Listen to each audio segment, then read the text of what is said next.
thought I was just crashing at my best friend's house for the weekend, but I didn't expect her older sister to flirt like that, or to sneak into my room that night and completely change how I saw everything. It was supposed to be simple. Just a casual weekend at Chloe's place. Movie marathons, junk food, probably falling asleep on the couch halfway through a late-night binge of bad reality TV. We'd been friends since high school, and staying over at her house wasn't anything new. I'd done it before. Many times. But this time was different. Because her sister was home. Riley. I barely remembered her from before. She was older, 3 years ahead of us, and had moved out for college, while Chloe and I were still figuring out our prom dresses and exam schedules. Chloe talked about her sometimes, usually with mild annoyance. She's cool, I guess, just intense. I hadn't thought much of it, until I walked through the door and saw her standing in the hallway. Riley wasn't what I expected. She was barefoot, leaning against the doorframe with a mug in her hand and a smirk already pulling at her lips like she knew something I didn't. Her hair was tousled like she'd just rolled out of bed, but everything about her was sharp. Her posture, her expression, her dark eyes that flicked over me like she was reading a cover with no summary. She wore an oversized shirt that looked like it used to belong to some band, and shorts that showed just enough leg to make my gaze drop before I caught myself. "Oh," she said casually. "This must be the famous best friend?" I blinked. Hey." Chloe rolled her eyes. "Ignore her. She's being weird." But Riley didn't stop looking at me, not rudely, not creepily, just long enough for me to feel it. Then she gave me a half smile and turned back down the hall, leaving nothing but the faint scent of citrus and something warmer behind. That night, we all had dinner together. Chloe's parents were out of town for the weekend, so it was just the three of us and a couple of frozen pizzas that Riley somehow made taste better with extra garlic and herbs. She was laid back, funny in a dry way, always one step ahead in the conversation. She teased Chloe without being mean and offered me the last slice like it was nothing, even though I knew she probably wanted it. Afterward, we set up a bunch of pillows and blankets in the living room. Chloe and I curled up on the floor, and Riley stretched out on the armchair with a bowl of popcorn in her lap. We watched a terrible horror movie that made us laugh more than scream. At one point, during a quiet scene, Riley leaned over and said under her breath, "You're the jumpy type, aren't you?" I looked over, surprised. "What?" She popped a piece of popcorn into her mouth and smirked. "You flinched during the last scene. It wasn't even that scary." I scoffed, but my cheeks warmed. "I didn't flinch." "You did." I narrowed my eyes on her. "You're observant." She shrugged. "Only when it's worth paying attention." Chloe missed the entire exchange, too busy yelling at the dumb decisions the characters were making on screen. Eventually, she fell asleep first, half buried in a pillow fort, wrapped in a fleece blanket like a cocoon. I turned the volume down and stayed awake, eyes flicking to the glow of the TV. Riley hadn't moved much. She was watching the screen, but her eyes kept shifting toward me. I could feel it, even without looking directly at her. I shifted on the floor and whispered, "Aren't you tired?" Riley shook her head. "Not really." She got up quietly and walked into the kitchen. I followed a few minutes later, partly to escape the heat under the blanket, partly because something about her absence made the room feel heavier. She was standing by the sink, refilling her glass with water. The light from the overhead fixture painted her shoulders in soft gold. "I still think you flinched," she said, glancing at me sideways. I rolled my eyes and leaned against the counter. "You really can't let that go?" Riley smirked. "What can I say? It's cute." That word hung there a second too long. I opened my mouth to respond, but nothing came out. Riley's eyes held mine for a beat, then two, and then, just as suddenly, she looked away and set her glass down. "Are you staying the whole weekend?" she asked, like the moment hadn't just shifted under our feet. "Yeah," I said softly. "If that's okay." She met my gaze again. "It's more than okay." I felt that one deep in my stomach. We went back to the living room, and Riley helped me pull a spare mattress next to Chloe's setup. She tossed me a blanket, her fingers grazing mine for half a second longer than necessary.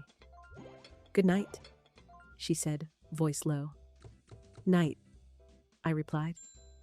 She walked upstairs, her footsteps light against the wood. I lay down next to Chloe, who was still snoring softly under her mountain of fleece, and stared at the ceiling for a long time. My skin buzzed with something I hadn't expected to feel that weekend. Something I didn't quite know what to call yet. But I knew one thing. That look in Riley's eyes. It hadn't been nothing but the desire for me, but at that time, I didn't know. The next morning started like any other sleepover morning, until Riley walked into the kitchen. I was already sitting at the counter with a mug of coffee, wearing an oversized t-shirt and borrowed shorts, trying not to look like I'd barely slept. Chloe was still upstairs brushing her teeth. The whole house was quiet, except for the hum of the fridge and the birds chirping faintly outside the window. And then Riley appeared. Hair damp, skin still glowing from a recent shower, dressed in nothing but a tank top and joggers that hung low on her hips.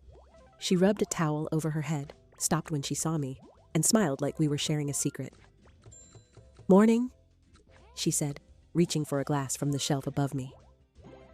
"Morning," I replied, trying to keep my voice steady as her arm stretched over my head, her skin brushing my shoulder just briefly.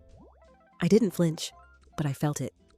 Every inch of that moment settled under my skin like heat. "You're an early riser, huh?" she asked, pouring herself water. "Couldn't sleep," I said honestly. "Yeah," she said, sipping slowly. "I figured." She leaned against the counter, eyes scanning my face for a moment. "You always get that wide-eyed when someone flirts with you?" I blinked. "What?" she smirked. "Just asking." Before I could even form a response, Chloe patted in with her usual morning energy, waving her toothbrush in one hand and groaning about how cold the bathroom tiles were. Riley straightened up, grabbed a banana from the bowl, and walked out without another word. Like that moment between us hadn't just completely altered the air in the room. For the rest of the morning, I couldn't focus. I kept catching myself glancing at her. Riley lounged across the couch while Chloe and I scrolled through brunch recipes on her phone. She was scrolling too, but every time I looked away, I could feel her watching me. Not obviously, not obnoxiously, just watching. Like she knew exactly what she was doing. Later that afternoon, Chloe left to run errands with her cousin. "It's just boring grocery stuff," she said, grabbing her keys. "You don't have to come unless you want to suffer." Riley appeared behind her. "I'll keep her company." Chloe raised an eyebrow. "You? The girl who once said talking to strangers at the store is your personal hell?" Riley grinned. "I'm evolving." Chloe laughed and blew us both a mock kiss before heading out. And then it was just me and Riley. She didn't say anything for a while, just walked into the kitchen, pulled open the fridge, and stood there like she wasn't actually looking for anything. "You hungry?" "Not really," I said. She closed the fridge and leaned against it, crossing her arms. "So, what's your deal?" I frowned. "My deal?" "You know." She cocked her head. "Are you seeing anyone?" I hesitated. "No." "Why not?" "Why are you asking?" Her smile spread slowly. "Just wondering what kind of girls get under your skin." The air thickened instantly. I stood up, pretending to straighten the cushions on the couch. "What kind of girls get under yours?" Riley stepped closer, slow, unhurried. "The kind who pretend they don't know when they're being looked at." I didn't respond. My heart was pounding too loud to speak. She paused beside me, eyes flicking to my mouth for a fraction of a second. "Relax," she said softly. "I'm just teasing." But she wasn't. Not really. That night, Chloe was exhausted after running errands and fell asleep early again, curled under her blankets by 10. I was wide awake, mind buzzing with Riley's words, her glances, the way she kept finding ways to stand too close. I was sitting on the edge of the guest bed, scrolling aimlessly through my phone when there was a knock on the door. Software barely there. I opened it. Riley stood there in a t-shirt and shorts, arms folded across her chest. "You decent?" I nodded, stepping aside. She walked in like it was casual, like this was normal. "Couldn't sleep?" she said, flopping down on the bed like it was hers. "You're the one who said I was the jumpy one," I said, trying to keep things light even as my pulse quickened. Riley leaned on one elbow, eyes scanning my face again. "Maybe I wanted to see if you flinch again." "Do you always push people like this?" I asked. She smiled, not denying it. "Only the ones who can handle it." We were close. Too close. My legs were still tucked under me, and hers stretched across the mattress, toes brushing mine. I stared down at the blanket between us, suddenly very aware of how warm the room felt. "Do you want me to stop?" she asked, voice lower now. I looked up slowly. Her face was only inches from mine.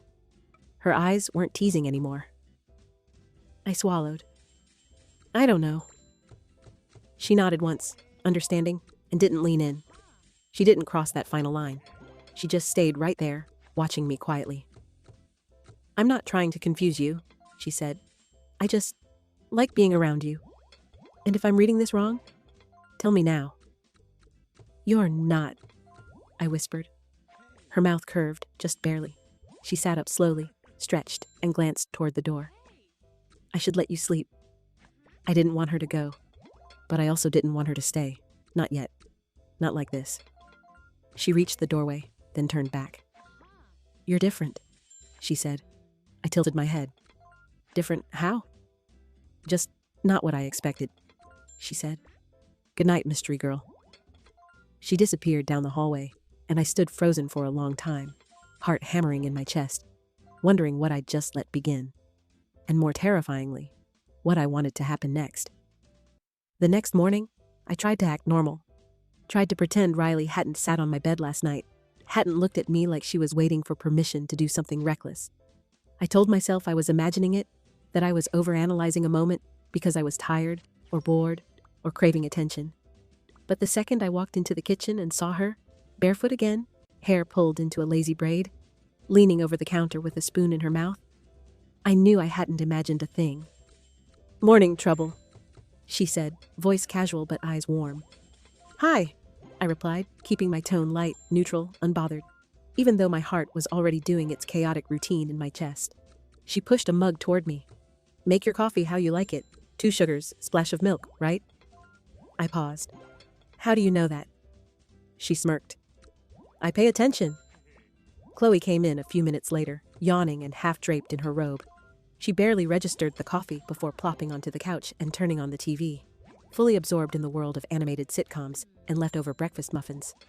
Riley, however, didn't sit with her. She stayed in the kitchen with me. At one point, I bent down to grab a plate from the lower cabinet.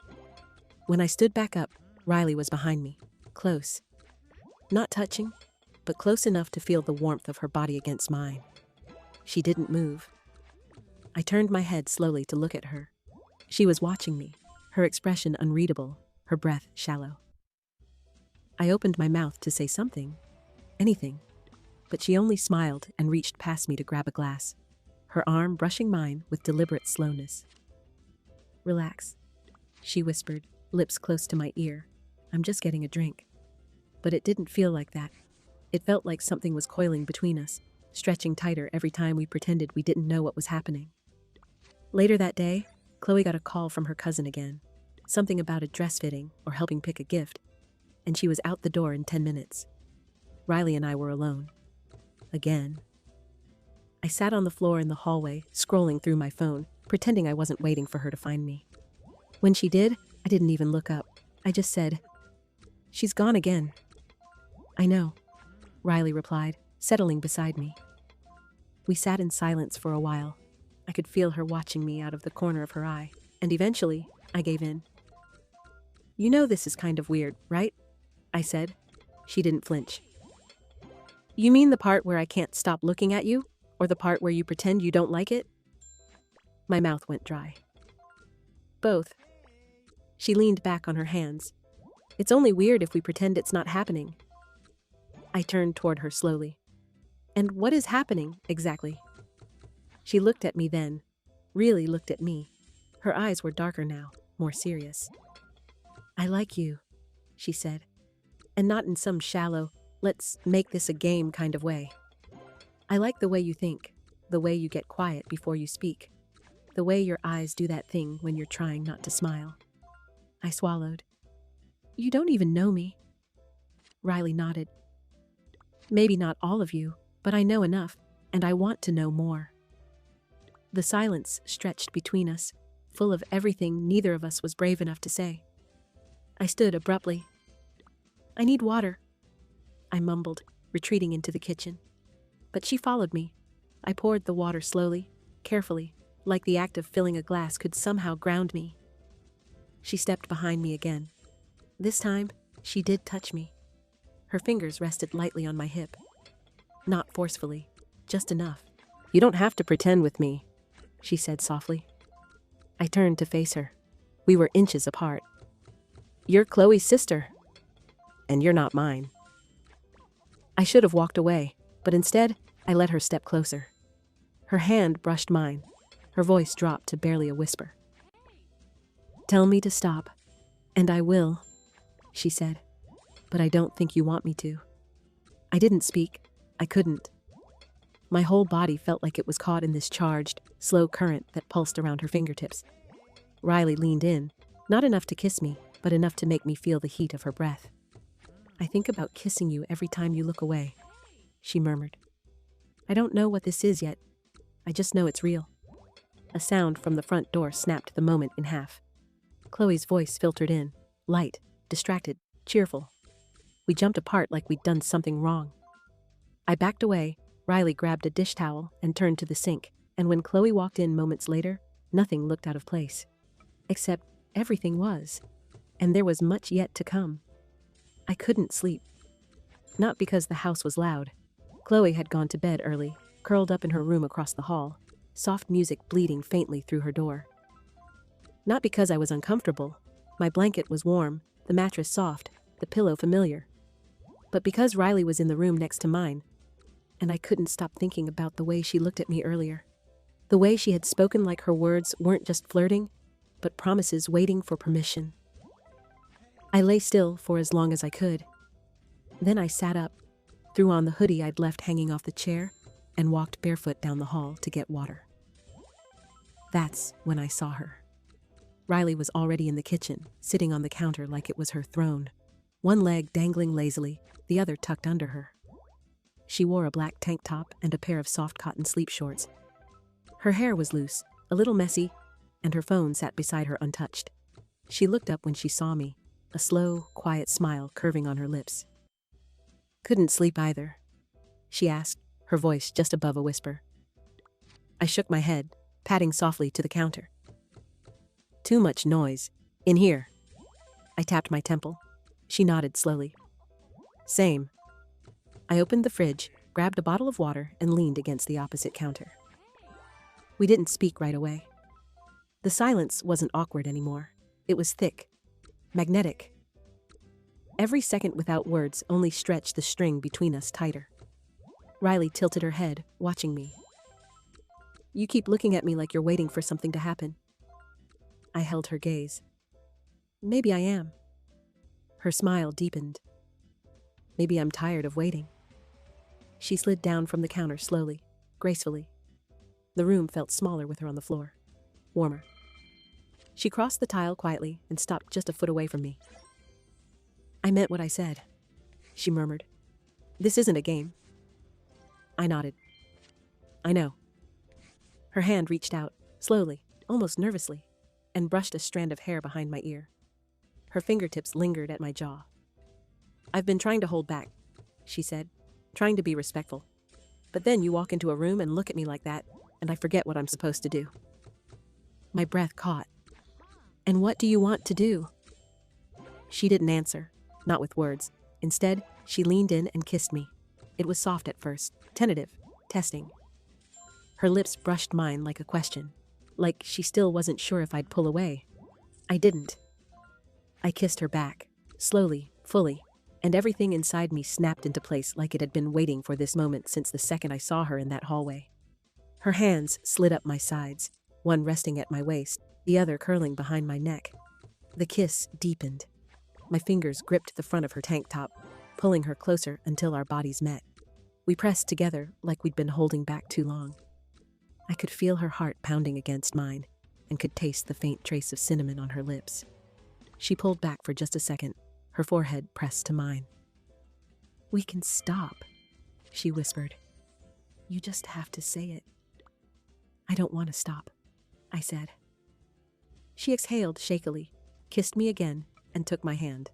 We moved together silently down the hallway, past the room where Chloe slept, both of us aware, both of us pretending not to be scared. Riley led me into her room and shut the door gently behind us. In the dim light, everything slowed. She pulled me toward the bed and let her fingers find the edge of my hoodie. "Can I?" she asked. I nodded. She slid it off slowly, like undressing me was a ritual she didn't want to rush. Her hands followed, brushing the hem of my shirt, tracing over the fabric of my shorts. She didn't rush, didn't push. She kissed me again, deeper now, slower, fuller. Her hands found my skin and mapped it carefully, like she was memorizing it. I kissed her back, bolder now. My hands on her waist, then her back, pulling her closer. We stumbled to the bed, tangled in sheets and laughter and gasping breaths. She pressed me into the mattress and lay over me, her thigh sliding between mine, her mouth traveling from my lips to my jaw to my neck. Every movement made my body spark. Every sigh from her lips set me on fire. Clothes fell away like a secret shared in the dark. There was no rush. We explored each other slowly, softly, like two people who weren't trying to conquer anything, just feel everything. Her hands were reverent. Her breath was warm against my collarbone. She kissed down my chest with a kind of care that made me tremble. She whispered my name once, just once, before I came undone beneath her. And when I opened my eyes, she was looking at me. Not smirking, not teasing, just looking, like I was something rare. She lay beside me afterward, her fingers tracing lazy circles on my stomach, her breath warm on my shoulder. "You okay?" she asked. I nodded, still catching my breath. "Better than okay." She smiled and kissed the edge of my mouth. "You're not just some sleepover girl, you know." "I didn't think I was," I said softly. "You're someone I want to wake up next to," she added, and the way she said it, simple, quiet, honest, I believed her.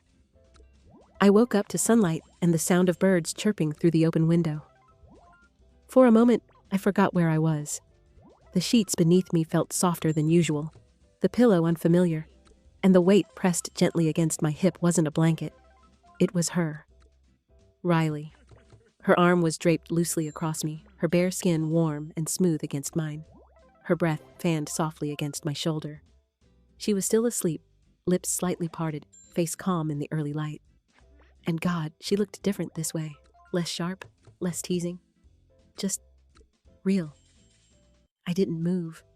I didn't want to break it. It wasn't just that we'd slept together. It was that something had shifted. Between us. Within me.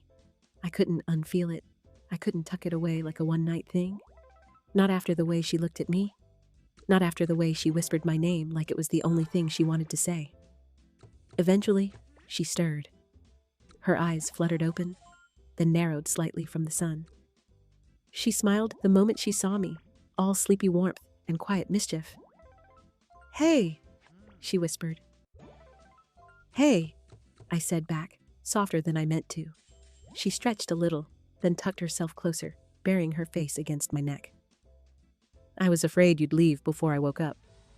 "I thought about it," I admitted. She pulled back, just enough to look at me. "Why?" "Because I didn't know what this was." Riley propped herself on one elbow, her fingers brushing hair from my face. "It's not nothing," she said. "And it's not a mistake." I searched her face. "Then what is it?"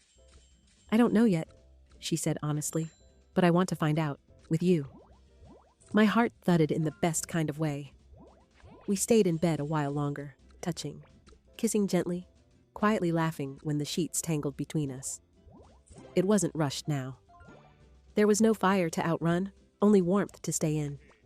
Riley kept tracing invisible shapes on my thigh, her eyes drifting over me like she couldn't stop drinking me in. Every time she kissed me, it felt like she meant it. Eventually, we got up. We dressed in soft silence, stealing glances, bumping into each other on purpose. When we walked into the kitchen, Chloe was already at the counter, pouring cereal into a bowl and humming to herself. She glanced up, groggy, completely unaware. "You two are up early?" she mumbled through a yawn. "Couldn't sleep," Riley said smoothly, reaching past me to grab a glass of juice. My cheeks warmed. Chloe didn't notice. The morning passed slowly.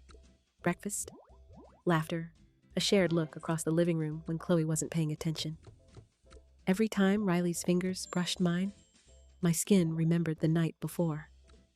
But there was no tension now. Just something growing in secret between us.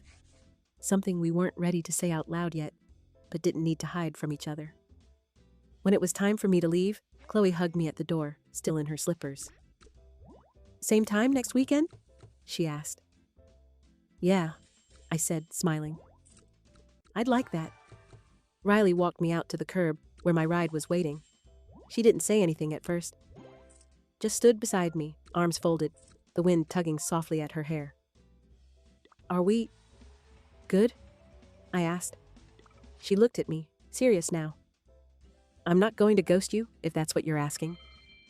"I wasn't," I said, "but thank you for saying it." She stepped closer. "You're not just some random hookup to me. I mean that." I nodded, heart full. "I believe you." Riley hesitated for a beat. Then she leaned in and kissed me, slow, right in the open, right there in the morning light. Not hot, not hungry, just real. When she pulled back, she smiled. "Text me when you get home?" "I will."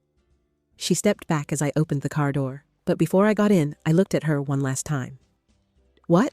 she asked, cocking her head. I smiled. "You're not what I expected either." She laughed quietly, tucking her hands into her pockets. "Guess that makes two of us." And as the car pulled away, I realized something strange. I'd come to Chloe's house for a sleepover, but I left with something I never saw coming, something that made me hope, for once, that this wasn't just a one-time thing. Sometimes, love shows up in the most unexpected places, even if it starts with just a glance across a living room. What would you do if your best friend's sister looked at you like that? Let me know in the comments, and don't forget to subscribe for more.